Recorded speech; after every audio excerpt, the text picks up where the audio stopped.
Is being a TSA agent your dream job? Probably not, especially right now. But imagine being that agent and doing everything in your power to make every moment fun and joyful. You're energetic, playful, cracking jokes, and generally making a normally agonizing experience more pleasant and fun for everyone.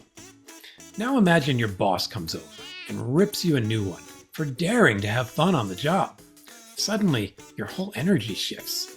You're crabby, on edge, defensive, making everyone around you miserable. Which version of that agent would you want to be? This is the choice we face every day at work. How we show up for ourselves and others. Will we choose joy or something else? Amy Dickens is a walking, talking, smiling, dancing joy expert who helps adults reconnect to the joy we all have inside of us. The joy that life is so good at scraping away until it becomes nostalgia. Amy witnessed that TSA agent on a recent trip. It inspired her, and it made her sad to see that man's boss stuck in the story that work must be miserable. Our conversation was an absolute joyride. Her infectious energy creating a delightful back and forth around the ways we can make work and life in general more fun. Adult summer camp, joy parades, using the word shabuzi, and a book filled with 101 ways to spread joy. One of my favorite bits was when she mentioned the idea of a joy gym in passing. Suddenly it was like, why don't we have joy gyms? That sounds awesome. We should have one in every office. We also talked about how a more enjoyable workplace is a more profitable and productive one. It's one of the easiest cheat codes out there, and yet most businesses are stuck in the old model of grinding people until they break down like my old Camaro did weekly back in the late 80s. We don't have to wait for those corporate execs to get it. We can bring joy into work every day, just like that TSA guy. And if you're a leader thinking about scolding someone for daring to have fun at work, consider joining them instead. You might like it. I know your team will. Welcome to the DesuckifyWork podcast, the show where we cut through the BS and find ways to make work more fun, more human, and less ridiculous. All of which makes your business more profitable, by the way. If you enjoy this one, please like, share, rate, review, or subscribe to the podcast. Let the desuckifying begin. Here's Amy.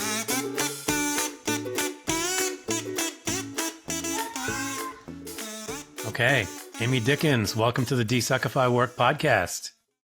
Hey, thanks for having me. I'm so excited to be here. Yeah, thanks for coming on. I think we're going to dive into some really fun stuff. I mean, you focus on the topic of joy, which I'm really drawn to, and I really like your approach to it. So before we go too deep into that, why don't you just tell us a little bit about how you came to be kind of working in this space of joy?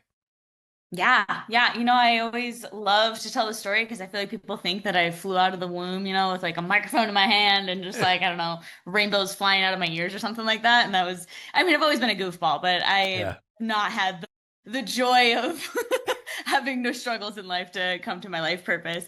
It was a long journey of lots of depression and social anxiety and high achieving and really hating my life, quite frankly, and feeling quite unaligned, to say the least, in many ways, and having that little voice inside that says it gets so much better. I have literally no idea how, but I'm gonna figure it out. And it took probably about a decade to really land my feet into it and said, oh, what on the other side of all of that struggle and suffering, there's so much joy that we can learn to choose and create, and how much joy there is in spreading it and igniting it in other people. It's literally my biggest joy in this whole world is helping to ignite that spark and watching it in other people and kind of seeing the ripple of that inside of their own communities and the world around them.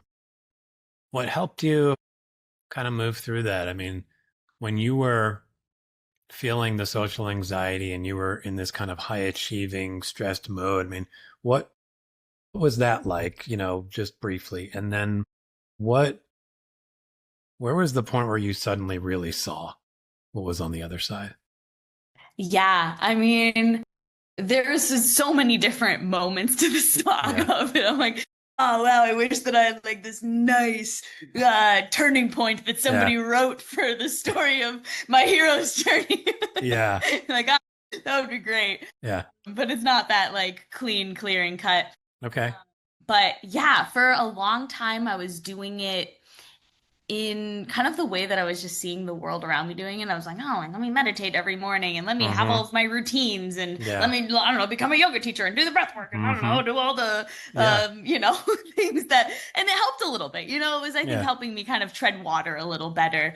But it wasn't until I think I really started kind of facing my fears, which really was linked hand in hand with following my joy. It was, Mm. because I think that those things that really call to us and spark us alive are Yeah. simultaneously something that's like, whoa, that sounds really exciting. And another part goes, absolutely not. Do I really Yeah. want to touch that with a 10.5 foot pole? Absolutely. Yeah.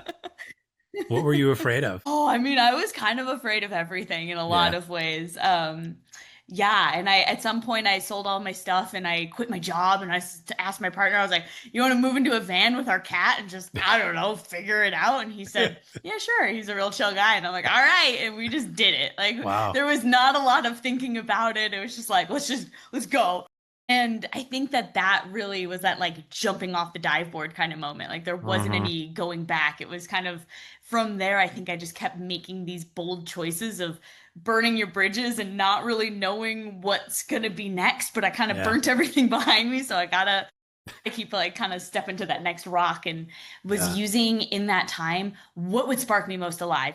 And believe me, I was scared like so much all the time, Yeah. but also was exhilarated and really was feeling alive and was through that really discovering kind of through happenstance. I was living in a lot of different communities. I was teaching yoga at a lot of spaces and kind of using that as a way to travel at a certain point. Was like, oh, I'll Mm-hmm. just be like the resident yoga teacher in this community. Yeah. And I don't know, like kind of figure out what's going on next for me in this kind of in between space in my life. Mm-hmm. And I was kind of the resident joy lady that would just kind of suddenly be like, oh, okay, we're going to do this like workshop and let's get people playing and dancing Yeah. and like doing games. And it was creating even a deeper sense of community everywhere I went, like in all Huh. different places in the world. And I'm like, oh, there's something to this. It's kind Yeah. of just falling together here, huh? And Yeah. that was also what was regulating me, I think, to Mm. regulate my nervous system to continue to make that next bold step that I was Yeah. feeling called to take. Mm. So what does it look like now? I mean, you are the joy lady. What does that mean in terms of like what are you finding yourself doing and how are you trying to create joy for yourself and others and inspire it and all that stuff? Yeah, absolutely. I mean, right now I am in the midst of creating and launching an adult summer camp that's substance free, phone free, getting people immersed in nature and really to create an experience where people leave at the end of this weekend and Mm-hmm. feel like they are like, I remember that I'm empowered to choose my joy and I know how to do it. Like I have the Mm. skillfulness and I didn't even almost realize that I was learning. Like I'm not gonna have you sitting like in your head like doing workshops all day. Like we're gonna be doing the thing and having a Yeah. lot of fun and laughing our whole way doing it. Mm. And it's been an interesting season because I've really been creating a lot of dreams that I've been having for years, for the last Mm.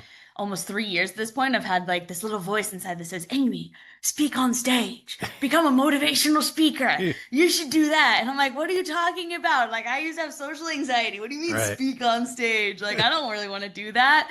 And, I've like kind of had the like trying and then being like, who am I to do that? And then I try again. And then I'm like, oh, I don't know. Everyone keeps saying no. Um, and actually, in a month, I have my first public speaking like official Oh gig, wow.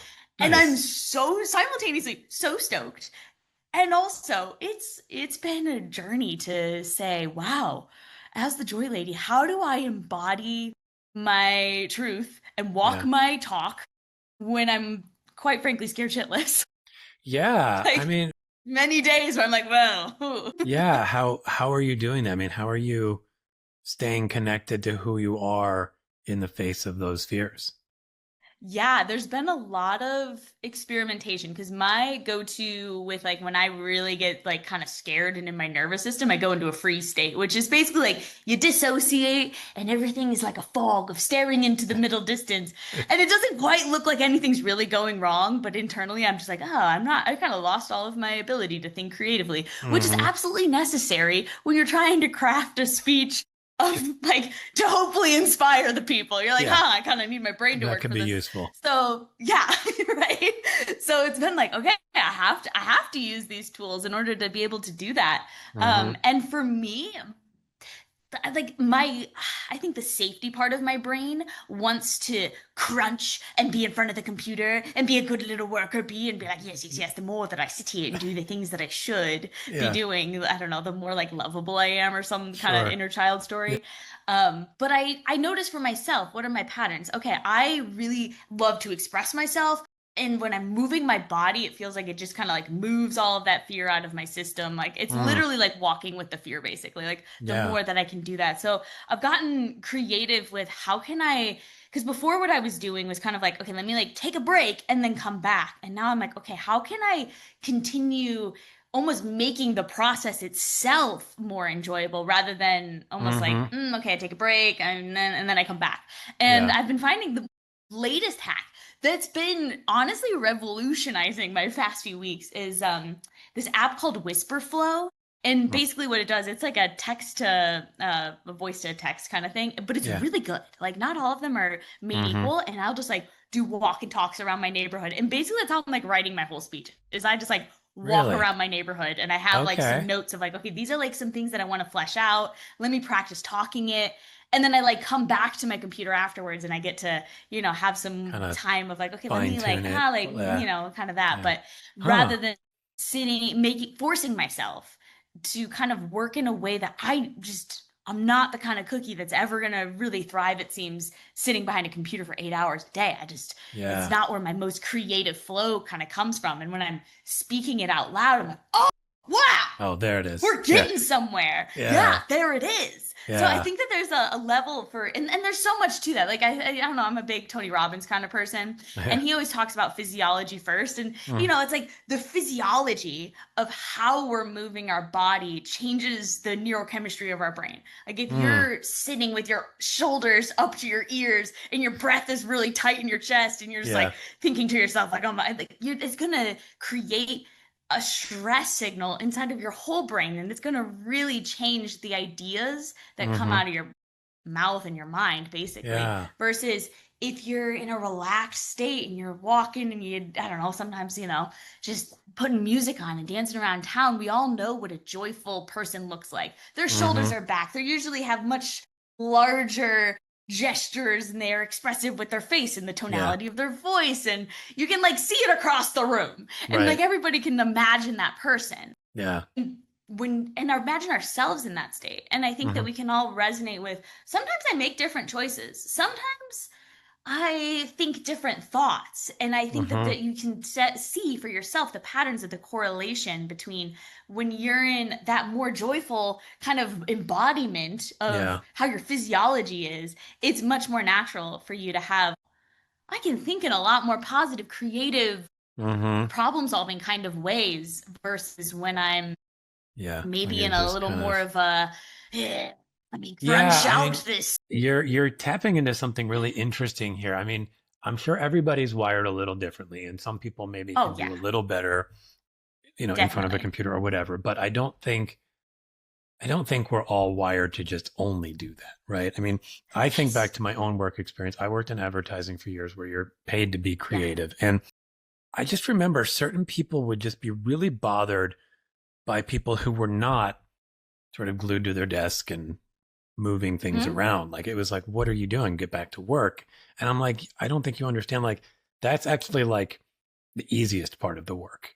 Like the hardest part of Yeah. the work is when you see people, just sitting in a room and maybe they're kicked back, or maybe they did just go for an hour and a half long walk, or maybe they went to the bar. I mean, whatever you're like, there's something about getting away from that fixed structure that takes us out of our brain, right? And I Yeah. think so many corporate workspaces. I had this visual, I don't know why, but like basically the from the neck down, it's like you don't even need to show up.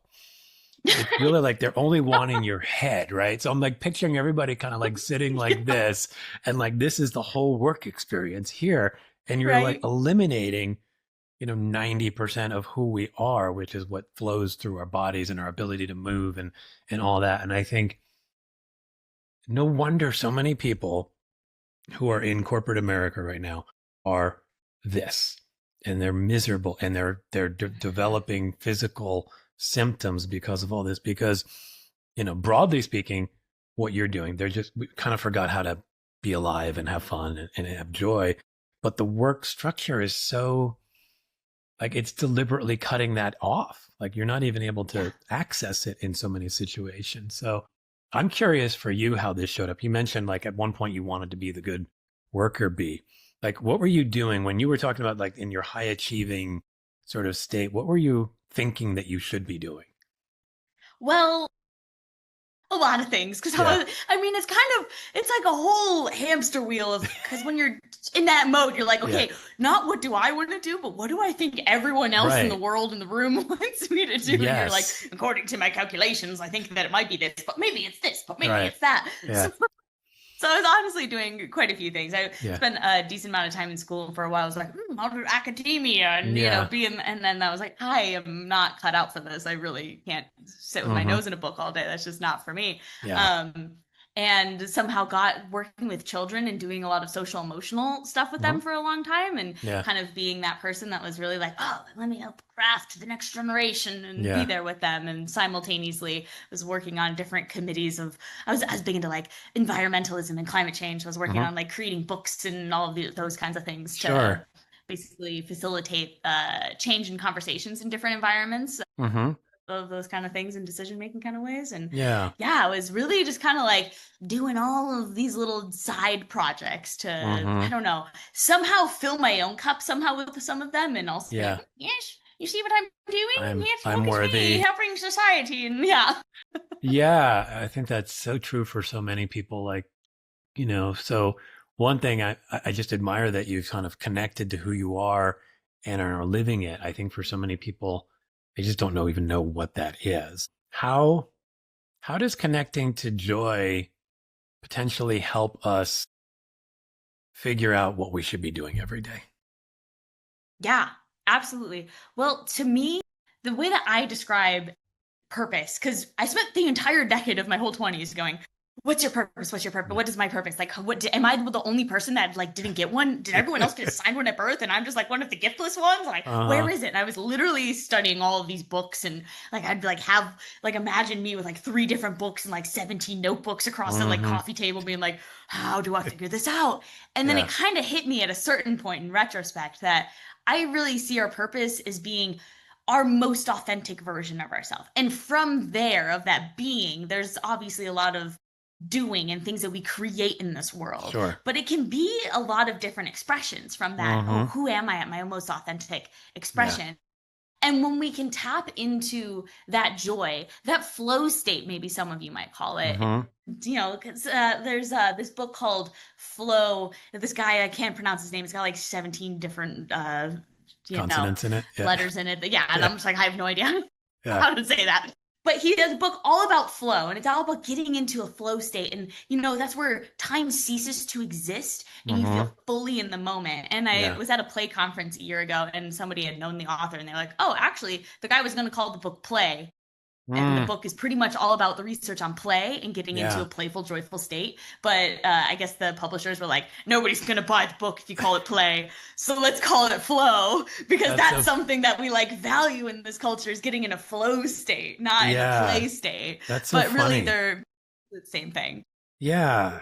I mean, it's such an interesting insight about the culture, right? I mean, that play is almost a bad word, right? As an Yeah. adult, right? I mean, as a Hmm. kid, of course, you got to play and like that's normal, but somehow because it's so associated with our childhood, we somehow feel like we have to like snap our fingers and become the quote unquote adult, and that means nothing from childhood must continue. So if you're daydreaming, if Yeah. you're playing, if you're just doing something for the fun of it, if you're wasting time, quote unquote, um, Yeah. if you're being really curious about somebody, that almost Yeah. comes off as weird. Like if somebody's like, tell me about yourself, you'd be like, oh my God, whoa, Right. back off. Like, what are you doing? Like, but as kids, like we're just sort of so natural. Like we just poke it like, who are you? Right. And you just like, then So you go like, true. tell me like something about you. Like, so what, what is it that you think creates that behavior? And then how are you helping people to sort of remember who they are Mm. in this work? Yeah. I mean, having worked with kids, it was kind of heartbreaking, quite frankly, to see how early it starts. Like to see How it's by the getting time these squished out. kids are in like fourth and fifth grade, they're already so incredibly hyper aware often of the Mm. societal conditions that like I mean you go into like a kindergarten classroom and they're all like just like absolute little goofballs. And Yeah. then, it's just a few years later that they're already like very aware of all of these social conditionings and all of these expectations. And there's Hmm. like, all the standardized testing and, there's a whole world of like, you're already being thinking about college. You're 9 years old. Like, what do you mean I'm 9 years old? Like, why should I be thinking about like what I should be getting to a good university? Like, Right. they should Yeah. not have that on their minds from my No. perspective. I'm like, I don't know. They should be have other priorities at that age. Hmm. Um, and so yeah, I think that it's really often programmed into us quite young. I mean, I think also I come from like a Midwestern culture of a family where my family certainly has the we work really hard kind of value. And it Hmm. served me in a lot of ways, and I'm Yeah. very grateful for it in Hmm. retrospect. But Yeah. I think that it needs balance in a lot of ways to not Yeah. just think that the only way that you're kind of worthy and also Yeah. like judging people if they're not hard workers. I've definitely had like Oh need yeah. to unwrite that. Like I'm not judging myself and not judging other people if they're not, giving like so much that they're like barely even moving by the end of Right. it. Yeah. I mean, it's that sort of like Protestant work ethic that I think Yeah. is baked into maybe this country more than others, but a lot of places. I think, and as you describe it, I think even the notion of working hard, it's so narrowly defined, right? Hmm. I mean, somebody might watch you for a whole day and Yeah. go, she's not working hard.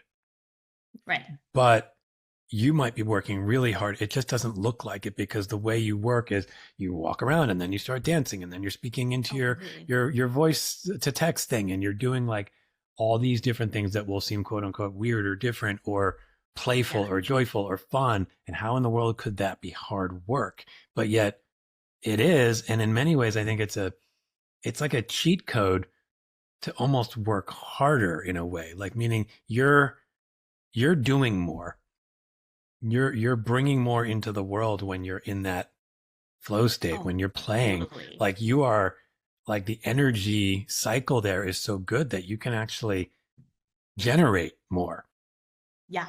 and it's both more efficient, to use a boring word, but it's also like more, I think, potentially more valuable, right? Because it comes back to this notion of if I'm truly coming from a place of joy, that means I must have found some way to connect to who I am.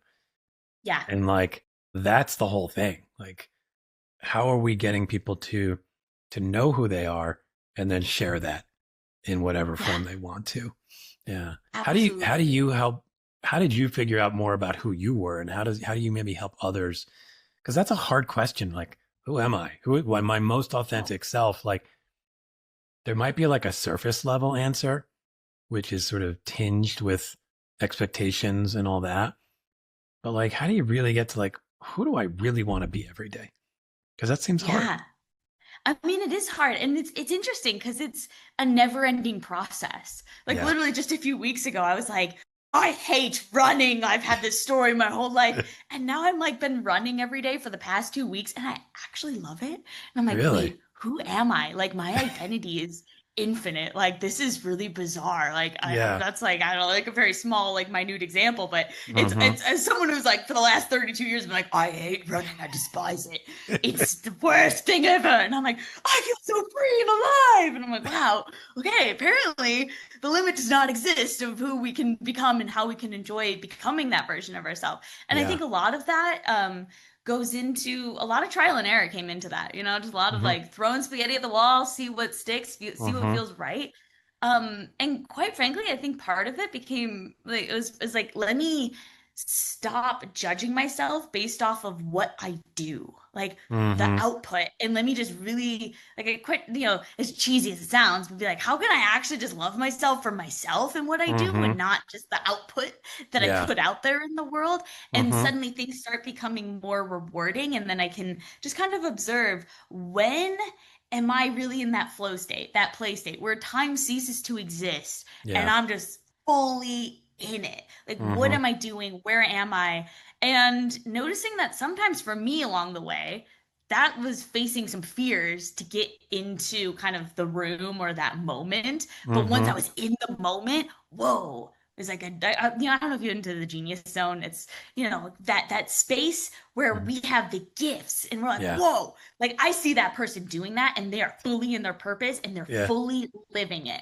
And just Hmm. kind of, I think the best way to experiment and find that is, okay, where do I feel lit up? Like what like Hmm. really juices me up? And if it also scares you, like that to me feels like go full steam ahead, try Yeah. that thing out and do your best to like regulate your nervous system because you're probably going to have to like walk with those fears and know Yeah. that, you know, it's not wrong if you're scared. That's not a reason that, oh, I'm not ready. And kind Yeah. of learning to train yourself like an athlete almost Hmm. mentally to say, the fear doesn't mean stop.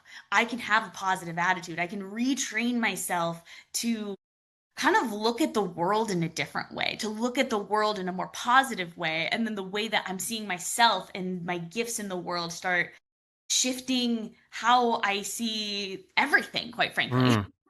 Have Yeah. that power to kind of, you know, that. Yeah. I like the idea of experimenting. It's interesting because it also feels almost like not something adults are allowed to do. Meaning we're supposed to have it Yes. all figured out. What are you doing Right. experimenting at 30, 40, 50 years old? That's crazy. Right. Yeah. And, but when I hear it, I think, well, what a just more joyful way to live, to just treat the whole thing like an experiment. Like it's Oh, all absolutely. experimenting, right? I mean, it's Right. just like how we choose to show up, what we choose to learn, what fears we choose to face, what lessons we choose to take. Like that's really all we're ever doing, even if we don't think we're doing that, right? We Yeah. try to have this sense of I've got it all under control, but even if you're feeling that way, you're still actually experimenting. So why not open up to all the things the experiments could teach us? And I think that's sometimes the scariest thing is what if the experiment teaches me that I shouldn't be an accountant in this whatever place? Like, and Right. actually, I want to go, I don't know, manage a theater. Like, or Right. not even something as dramatic. It's like, I want to go from being an accountant to an actuary. I don't know. Like, something that sounds less dramatic, but still would be shifting your identity in some Yeah. way. Yeah. So, how do you work through some of those questions with people? Because I imagine a lot of us adults are showing up to this joy work, and we've Hmm. got a lot of stories that are propping us up and helping us feel safe in the world. Oh, How totally. do you help folks kind of navigate the inevitable breakdown of some of that stuff? Yeah. I mean, I love to help people connect to that deeper why. That Hmm. that why that's like, oh, why? Okay, you feel like safe and inside of this comfort zone, and we have this ego, and it's like has the hardest job of like anything in the body. It's like, I Yeah. just want to keep everything in your life exactly the same because to me that means you're safe. Yeah. But to like everything else in us, if everything were to stay the same forever, we'd be pretty freaking bored. Hmm. Yeah. And that we lose that spark of aliveness. And Hmm. I think part of this human journey is to grow and to learn. And a lot of that comes from living on the edge of our comfort zone. We don't have Yeah. to go, like to a whole new country outside of our comfort zone. It can just be like, Hmm. oh, it could just be the next town over. Yeah. But that still is stretching us and it's uncomfortable. And there's all of these parts inside of us that say, oh, I just want to go back home and just nuzzle into my comfort zone. Uh-huh. And you can do that. And I think that there's moments and time to do that, but to kind of like Yeah. titrate, like take a step out and Hmm. take a step in, because I think all of us, when we can connect to that why does this matter to you? Like what really, Hmm. like if you're 80 years old and you are looking back on your life, are you going to be like feeling really satisfied with your life? You're like, Hmm. yeah, I just played it really safe and I lived in my Yeah. comfort zone and I did, Yeah. drove the same way every day and I did the same thing and I don't know, never really like felt like I was living with like those moments where you feel fully present and Yeah. making memories and I don't know, just feeling this sense of fulfillment, quite frankly, that I think we have this kind of interesting innate drive towards as humans. Yeah. I think There's an that can interesting, help.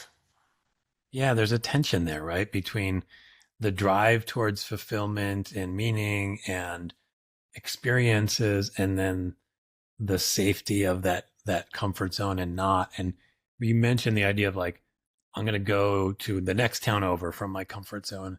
Right. And then even still, you might want to come home. And I was just listening to a podcast where the guy was actually saying that he found that people, he wrote a book. His name is, I want to say it's Jim Collins, but I could be wrong. It's something Collins.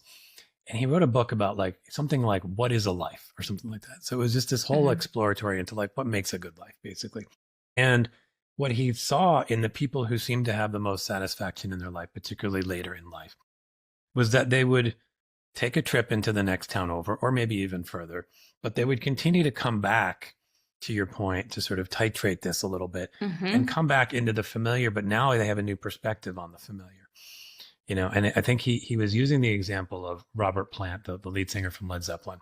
And he was Hmm. saying, his whole career for 15 years was this hard rock band singer, but then he's then launched into all kinds of different other kinds of music. And like one example was he went and played with these bluegrass musicians and just kind of learned that world. And then he went back and took one of his songs and co-created a bluegrass version of Led Zeppelin, a tune or a few tunes. And I thought, Yeah. what an interesting way of like allowing yourself to use what's already true for yourself as almost like a foundation, but then reaching for something new, coming back. So it's like, because I think sometimes the fear is if I go stretch, I'm going to lose myself. I'm going to become somebody completely different. And it's like you can still hold yourself, but also keep fueling yourself with new ways of being as well. What do you think of that?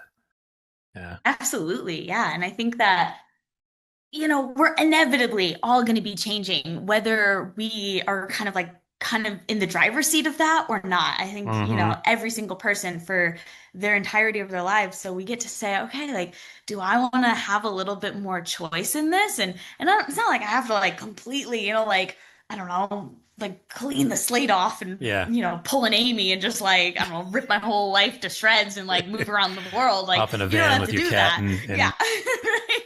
Yeah, like absolutely not. But you yeah. can breathe new life into the life that you're already living and kind of enrich your relationships even Mm. deeper. And I think that filling your own cup with joy and play, which just in and of itself, once you kind of lean into that discomfort zone, Yeah. it's like physiologically, neurochemically designed to just fill your body with all of those feel good like feels. People are Yeah. all constantly asking me like, "Are you on drugs?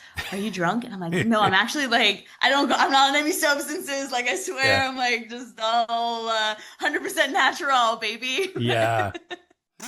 Hi, everyone. Thanks for listening. If you're liking what you hear and like the idea of making work not suck, I invite you to schedule a free half-hour discovery session. What role is work playing in your life right now? Let's talk about it. All right, back to the show.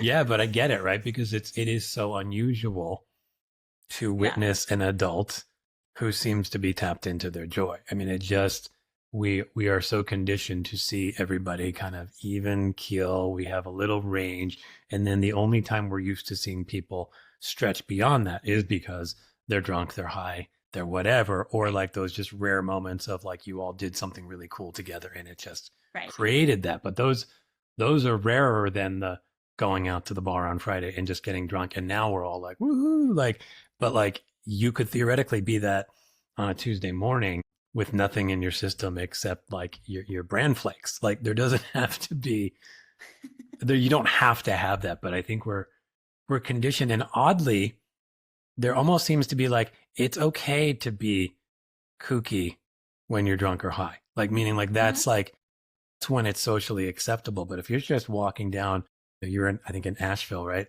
Like if you're walking Yeah. down the streets of Asheville on a Tuesday afternoon and you're singing to yourself or something, you're a kook, right? And Oh, that's totally. weird, right? Yeah. Like how did we get to a place where we have to like confine our joy into a building where drinking is allowed or confine it into a party on Saturday night as opposed to it just being able to come out anytime we want to. Yeah, I mean, I think that we're so biologically wired for connection and belonging. And Yeah. I think the fact that we are living in a world that's designed in a very isolated way right now, Mm, that I think because people there's something to collective courage, is what I like to call it, is when yeah. you feel like, oh, I have this tribe and I can Hmm. do something risky, but I know that like my people will have my back.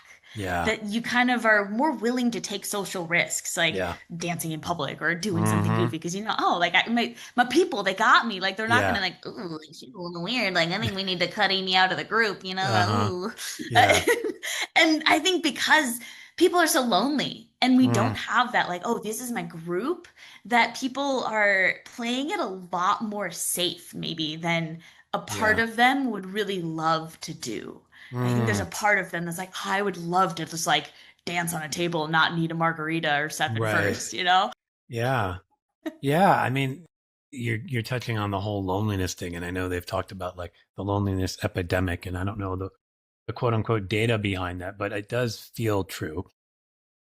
I think COVID sort of accelerated some trends that were already Yeah. happening. People were spending more time at home, more time in front of the machines, whether it's the computer or the phone, and less time actually connecting. So, how Yeah. much of the work you do is about creating the connection versus, I don't know, I assume there's things I could do at home by myself to create joy, but is most of it around bringing people together?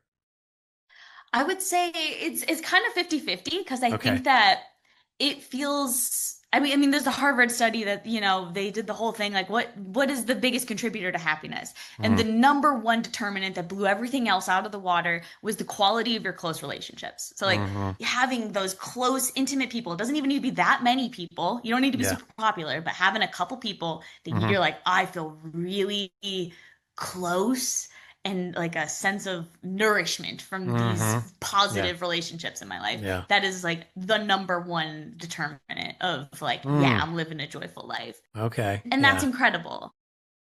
And like to some extent, I love to kind of try and create communal spaces, but in my experience, by because sometimes I'm like I've made some crazy moves where I'm like, oh, I don't have any friends. I'm in a new place. I like have Yeah. to like completely start over. Hmm. And it takes time. It takes time to meet some people. I mean, I think I probably am take less time for me than others because I Yeah. just can be pretty bold out there in the world. But Hmm. it's still like, you know, moments where I'm like, okay, I have to choose my joy today, and also to not be codependent. That's an old pattern that I have, is to be really Yeah. codependent on like past partners and relationships of Mm, like you make me happy, like external circumstance make me happy. And yeah. that's another study where it's like 10% of our happiness comes from external circumstances. Mm, 90% is the way in which you're perceiving the world and like your attitude, basically. yeah. And that we have a lot of independent individual Mm, ability. And I love to empower people and to like, because happiness it's a skill. It's kind of like something like a joy is something that you can practice, like going to the yeah. gym. You know, like Michael Jordan didn't just show up like, Yeah. yeah, I can make like free throws in my sleep. You know, like he Yeah. showed up to the gym every day and was like, I'm gonna make as many of these free throws so that when I show up to the game, I can do it with my eyes freaking closed. Hmm. And Yeah. it's like kind of the same thing with everything else in our life. You know, you have to go Yeah. to the joy gym, so to speak, and Yeah. practice. I feel like not good right now, and you know, feel your feels Yeah. when it's time. Yeah. At a certain point, you got to learn to shift it. And when you start to learn to shift that as well, you are also, I think, magnetizing different people into your life, or Mm, like just shifting the quality maybe of the relationships that already exist to be yeah. more nourishing and joyful. I think a lot of people connect by complaining. Mm. I remember really having a hard time in certain work environments, being like, wow, I don't think I even want to make friends here because like everybody is just that's the only thing they connect about, and I just don't really want to do that. And I thought Yeah. something was wrong with me, but honestly, I'm really glad that I didn't like kind of Mm. lean into Get that sucked more, into just to that. have that yeah sense of Yeah. belonging. But yeah, connecting over more rich positive experiences rather than I don't know the weather or the Mm. traffic or Yeah, or these like the deep annoying surface person over level there. things. Right, yeah. Yeah, I mean, it's interesting. A couple of things you're saying are interesting to me. One of which is the concept of internal versus external Yeah. drivers of this. Because one of the things I've been thinking about is, and you may hear this, like, how in the world can you be joyful when the world is on fire, we're at war, blah blah blah. Mm-hmm. And Okay. and I get that. Like, I get that instinct, but I also think, and what I'm hearing you say to some degree at least is those are not things we're really controlling, right? But Yeah. if 90% of how we show up is in our internal processing and our way of dealing with it, like the thing that shows up in my head is something like we're going to be at war whether I am miserable or whether I am joyful, Mm-hmm. right? And so Absolutely. my misery is not actually helping us end a war, or it's not helping end poverty, or it's not like all the things we can still be concerned about them. But I actually wonder if you've seen anything on, is there actually benefit to being more joyful, especially when things are hard? Because you mentioned this sort of contagion effect Yeah. of you inspire, you influence others. And that's like one of your favorite things to do is to sort of spread the joy. So Yeah. is, is it actually better to live in joy amongst the hardness of the world? Yeah. I mean, people ask me this all the time. Yeah, I would And imagine. it Yeah. definitely it's edgy, you know. I mean, like every weekend when I'm doing these joy parades where I'm getting people dancing through the streets and I've got Mm, my giant speaker and my microphone and yeah. like, I'm like wearing all these colorful clothes and we're dancing around and literally in the same spot where we meet right across the street. About like 70% of the time, there's also like a protest with people like shouting Yeah. and screaming, and that's Hmm. fine. To me, I'm like, it's just two different avenues of kind of the same purpose. Like, what do we want in the world? Okay, we want a world with like more peace and where we're not having war and where we're all getting along, and like we Yeah. want a lot of the same things. There's just a different avenue of getting there, and I think that Yeah. that's we all need different strokes for different folks, and I think that that's part of what also brings me to this is in my 20s, I was really in the activist world and I was like really Hmm. active and doing a lot of things and it was burning me out and it was Yeah. stressing me out. And I was quickly realizing I don't really feel like I'm cut out to be this like person that's like spending as much of my energy to do this. I'm like, I don't think I'm Yeah. really good at it. I don't think it's like literally like taxing my nervous system beyond all belief. So Yeah. I'm either like gonna be thinking about it and doing something about it, or if you're thinking about it and you're not able to do anything about it, it's not helping. It's just Yeah. like it's just not changing the situation whatsoever. And Hmm. we don't have a super ton of impact Yeah. on a global scale Yeah. often. We do have a lot of impact in the world around us, in our Hmm. workspace, in our home Yeah. space. We have an incredible amount of impact in our Yeah. like local community. We have, it's like there is a way that we can show up and actually see the impact. And the Yeah. way that we show up ripples out. If you're a leader in your work or your home or Hmm. just like a person, even Yeah. like you're not the way that you show up has a ripple. It impacts Hmm. people. I love this story. I was at the airport and I feel like it exemplifies this so much. He's looking at everyone's passports and he's so jolly, this TSA guy. He's like making jokes. Everybody's like, ha ha ha ha, this Yeah. guy's the best TSA guy ever. And then Yeah. his supervisor comes over and she rips him a new one. She Jeez. screams at him about something he did wrong. And then I saw, like, I'm in line and I see him switch. He's like Mm, nasty. He's yelling at people. He's really short. And everybody's like, already stressed out and they're like more stressed. And hmm. you can see the difference of the ripple that that one Yeah. person made, that all he's doing is looking at your passport and saying next. And Yeah. he undeniably had a positive impact on the first 50 people that I saw, and Mm-hmm. undeniably had a negative impact on the next 50 people. And then you could Yeah. see people yelling at their kids and they're like being short. And then, they're like, I'm Mm-hmm. all stressed out now. Oh Oh my my God. God. And that probably impacted the rest of their whole travel day for better Yeah. and for worse. And that's just like the smallest example. And we're Mm-hmm. doing that all Everywhere. day, Yeah. everywhere we go. And I we forget know. that. It's interesting, right? Because I wish there was some kind of biometrics like hooked up to me while you were saying that, because I felt a difference in my stress level. Like when you were like, Yeah. this guy's dancing and blah, blah, blah. Like Yeah. I felt lighter. I felt like that nice, pleasant flush coming into my face when you're feeling like joy. And then as soon as you said his boss came and yelled at him, I felt like I shrunk and like my head was Yeah. like tight.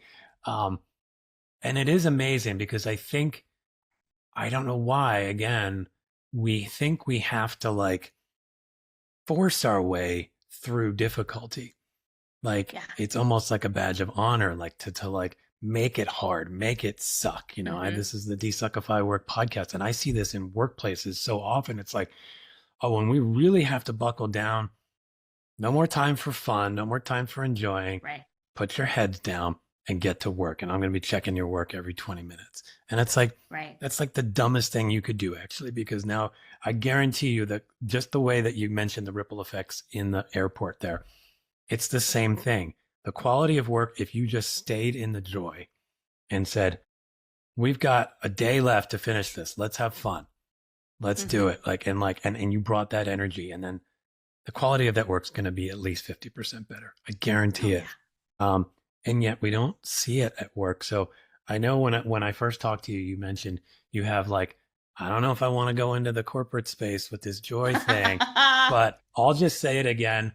I think there's room in there for you because I think people are craving an invitation to not be the way they are currently. Yeah. I mean, I don't know if you've done much of that kind of work but I'd be interesting to just think about like one way like to bring more joy into the workspace. Do you have any thoughts that show up as you think about that question? Yeah. I mean, the first thought that I just have initially is, wow, I feel like we've all met that person that we're like, whoa, they love what they do. Yeah. Like you can tell they're just having fun Mm-hmm. doing what they do. And they're all pretty much always really good at what they do. Yeah. You're like, how do they do what they do? Like Yeah. what are they I don't even understand. Like the Yeah. math isn't mathing. Like what is going on here? Absolutely. And and so it looks different for each of us. And I think part of it is also, like the culture of like wherever you're working, if you're working Yeah. with other people, I think that is because, if we're in a space that feels unsafe, it makes play and flow and creativity, it just like strangles it basically Yeah. because we need to feel safe in order to have this sense of like being able to take creative risks and share Mm-hmm. ideas and experiment and all of these things that are really important, and a lot of companies that like are really successful do all of these things. Like Yeah. they encourage all of these things and they create spaces that allow for that to flow in their own unique kind of ways. Yeah. Yeah, Hmm. yeah. So I think I'd say, and like I know some of your audience is also people that are solopreneurs and Yeah. all of these kinds of things. So Mm-hmm. it's kind of like two different camps here. Because if you're by yourself, you're really the driver of the ship. You get Yeah. to make the choices of remembering, okay, it's about the journey. 98% of what we do is the journey. It's like the Mm-hmm. in-between space. And we always focus on the destination. But Yeah. if we remember, okay, how can I redefine success maybe for myself, because I think Mm-hmm. that that's part of it, is we Yeah. define success by this like outcome of this. But what if the success was and you can define it for yourself, but how much I enjoyed the process of Yeah. making this thing, of Mm-hmm. just, and inherently, if you have that as your goal, you're going to allow yourself to fail, which is going to be a recipe for coming up with way better ideas. Yeah. Because the most successful people have learned to fail really freaking fast Yeah. and like don't make themselves wrong for doing it. They've Yeah. like eliminated that narrative of Mm-hmm. I'm doing something wrong because it didn't work the first time. Like, Yeah. the light bulb wouldn't exist if he didn't sit there in a room and do it, like 100 or 1,000 different times. And, Yeah. you know, It's so fascinating how we make ourselves wrong. I mean, I think you can trace it back to just the way schools are often run and the way we're like you're sort of looked down upon if you don't get the good grade and all that stuff. And there's mhm. sort of social cost to it as well as like, oh, well, if you know, you're not living up to your potential or all these very weighty things that show up as when we're kids Yeah. that we carry, I think, as adults. So yeah, the ability to see it all again, coming back to that idea of an experiment. I tried something. The results are different than what I expected. Even just framing it as like they're different than what I expected. They're not wrong. They're not Yeah. bad. They're just, I thought if I did this, this would happen. But actually, this happened. Okay, now what do I do? I mean, you go to like Right. Thomas Edison or whoever actually invented the light bulb, because some people say it wasn't really him. Right. Yeah. But like, I'm sure he tried all kinds of things that he was positive was going to work. And then it Yeah. didn't. So I think that's an interesting thing just to recognize it's not failure, quote unquote, but it is new information. And then you keep Yeah. going with it. But I think the energy, you mentioned these sort of more toxic work cultures. And I think about the work you do and whether you want to do this or not, I'll say this work needs to be done. Going into places that are toxic and helping them actually see that there is a different possibility where things could still be okay. Because I think Yeah. you might get some people going like, yeah, I mean, even the CEO at the most toxic company probably deep down is like, I don't like this. Like this sucks. Right. But I don't know how Yeah. else to like make my money and I don't know how else to keep my job and I don't know how else to continue to do this as a career if I don't create this kind of hard ass culture. I think just opening people's minds with a different perspective would be really interesting.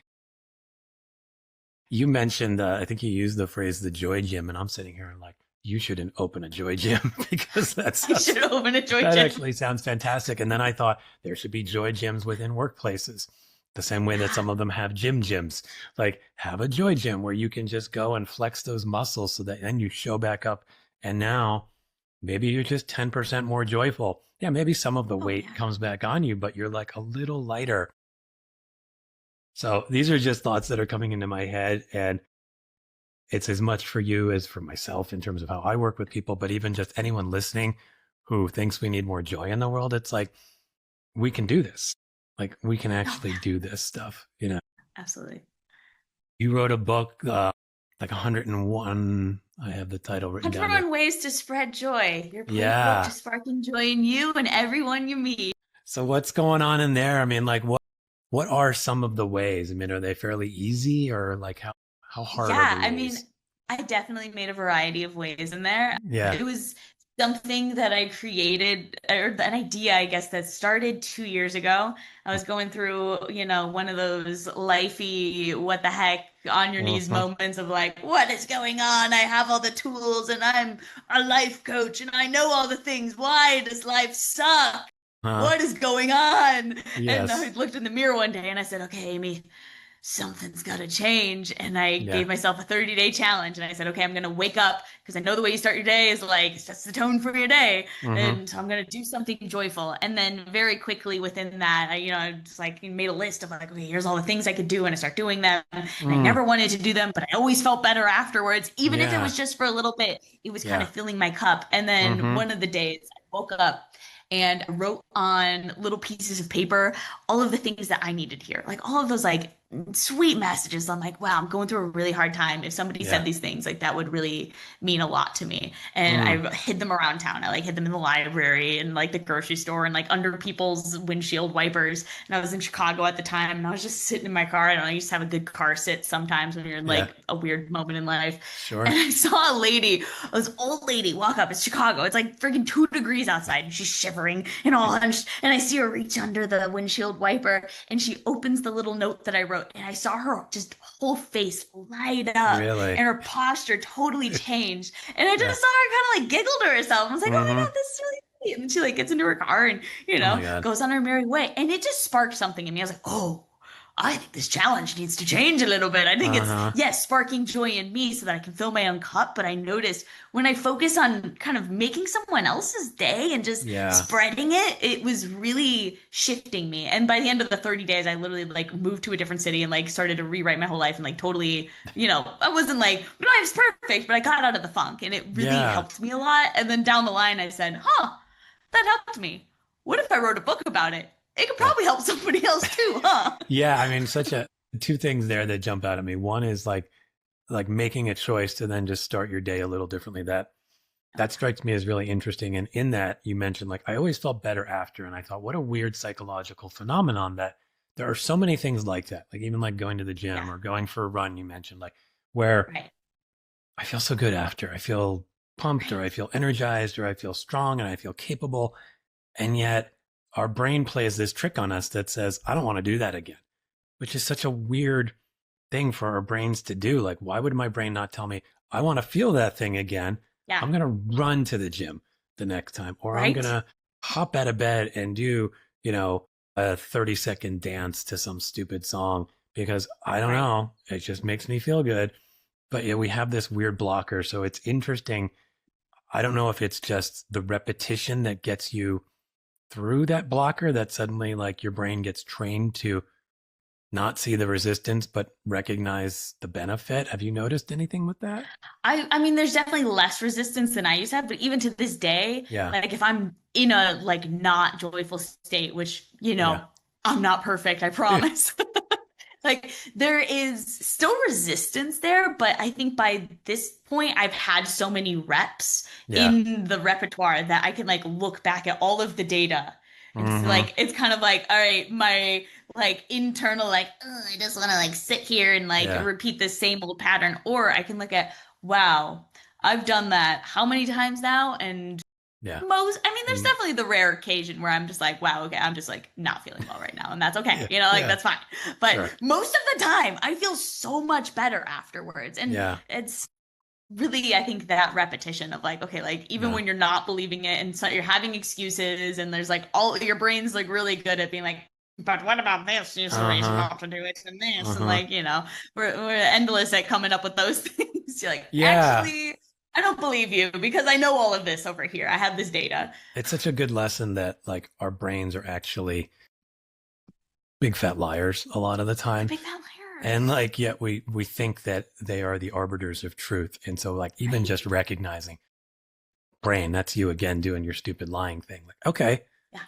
yeah, like so that can be helpful. I also the external focus of just like sharing joy with others, like there seems to be so much data around like Oh, when we totally. shift our focus from like fix me to help others, it just magically like opens everything up. Our heart opens up, our soul opens up, and our minds Yeah. sort of suddenly see more possibilities. So I love that too. I know I've been kind of coming at you with a lot of different questions. Come I'd on. love to give Give you me a all the chance to questions. ask a question to our audience.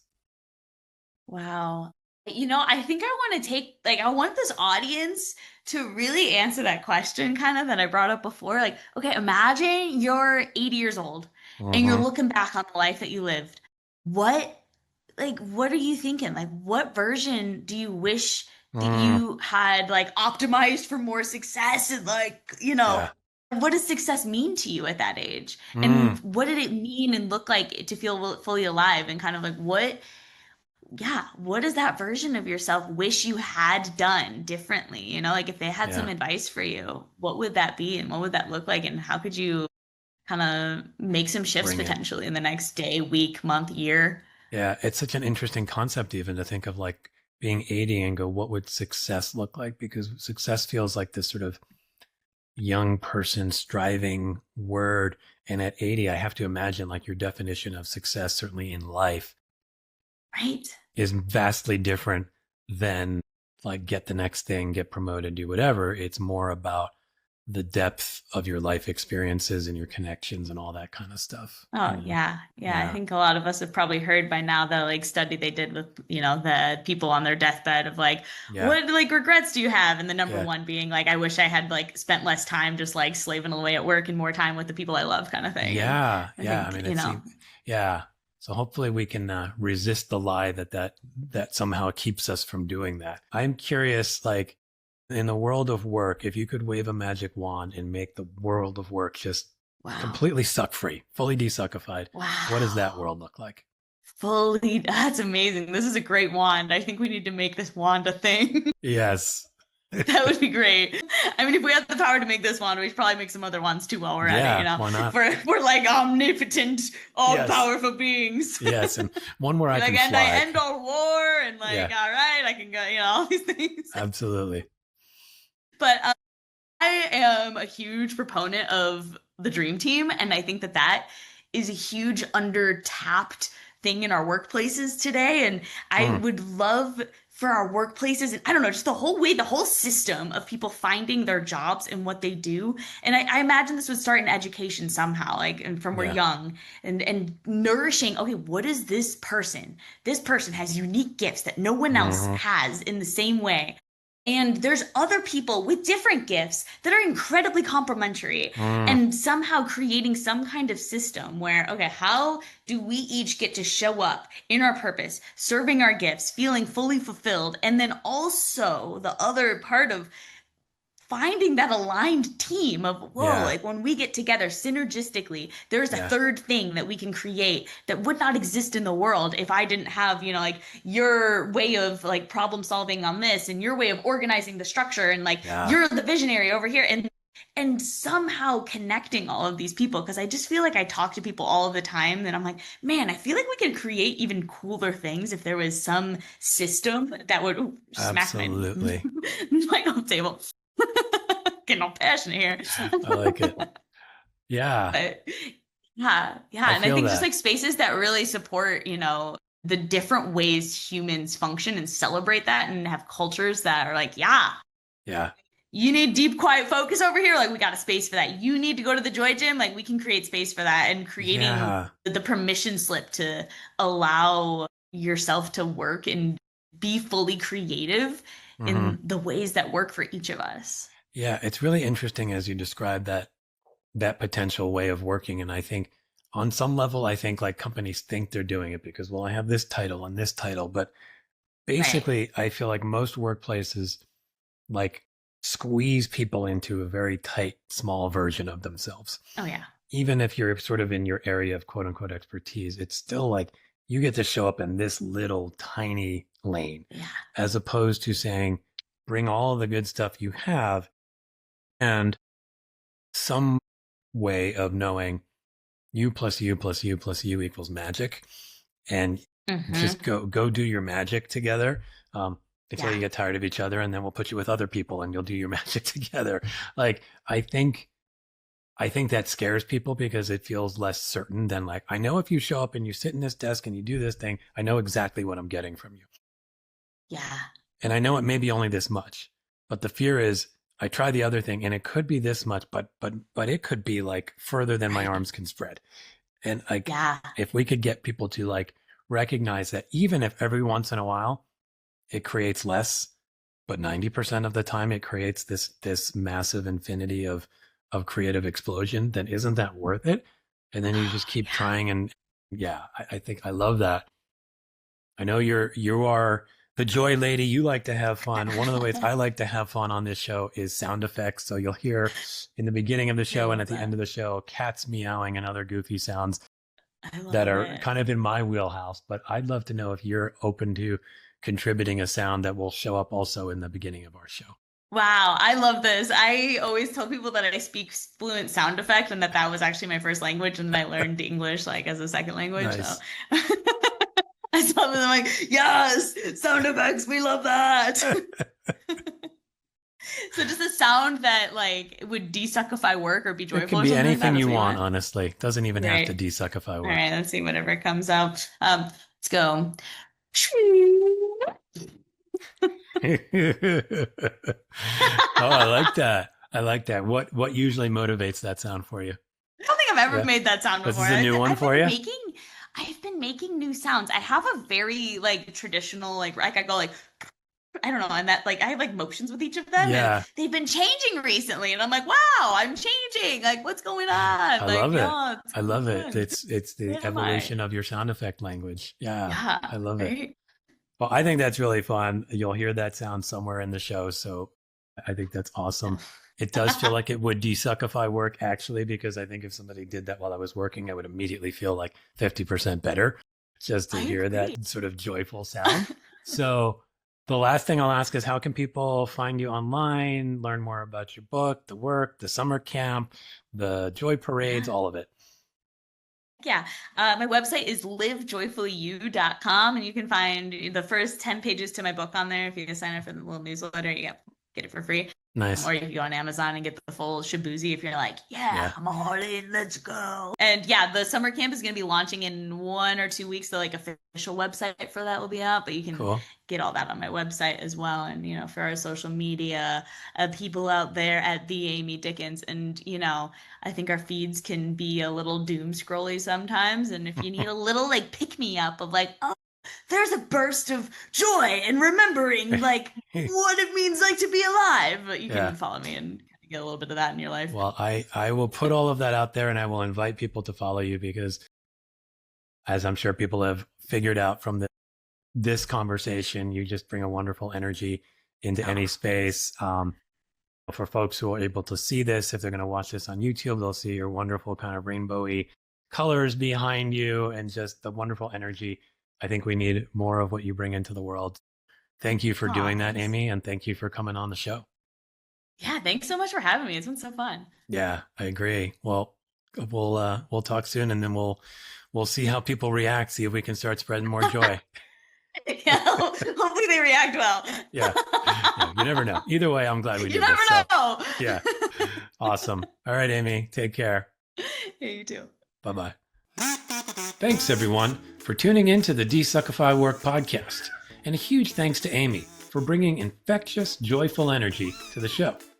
You can follow Amy on Instagram and TikTok at @TheAmyDickens and check out livejoyfullyu.com to learn more about her book, her podcast, and to simply feel better about the world. If you enjoyed the conversation and would like to find some calm in the chaos of work, I invite you to schedule a free half-hour discovery session. Type meow in the calendar invite, and I'll also send you a free Desuckify Work t-shirt. Bye, everyone.